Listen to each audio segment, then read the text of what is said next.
Joining us now is Dr. Anita Patel, pediatric critical care specialist.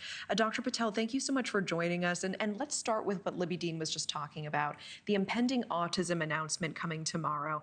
A source confirming to Libby Dean tonight that this report from RFK Jr. will likely include a link between pregnant women taking acetaminophen to autism in their children. We spoke with a doctor yesterday on our air who said she feels it's cruel for the Trump administration to say that they have been able to identify the cause of autism. Let's take a quick listen together.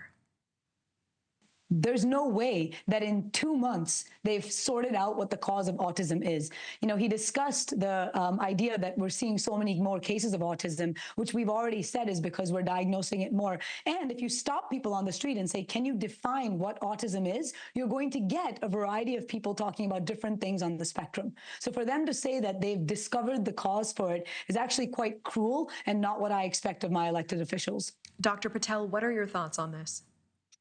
I wholeheartedly agree. You know, I'm a pediatric critical care doctor. I take care of so many children with autism, and autism is a syndrome that we've been studying for decades.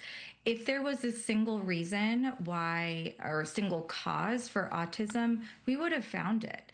And this Tylenol potential link between Tylenol and autism has been well studied. And the largest study studied 2.5 million children, it controlled for appropriate confounders, and found no association with autism. And it's important to know there is definitely no causal relationship with Tylenol and autism. I mean, you are familiar and up to date with the research here. In your opinion, should pregnant women pause before taking Tylenol or acetaminophen while pregnant? Short answer is no. I personally have been pregnant twice. I have taken Tylenol during both of those pregnancies. The longer answer is that with any medication that you take during pregnancy, you should always discuss it with your obstetrician. And secondly, we always suggest a minimal yet effective strategy to any medication we take in general, and particularly in pregnancy.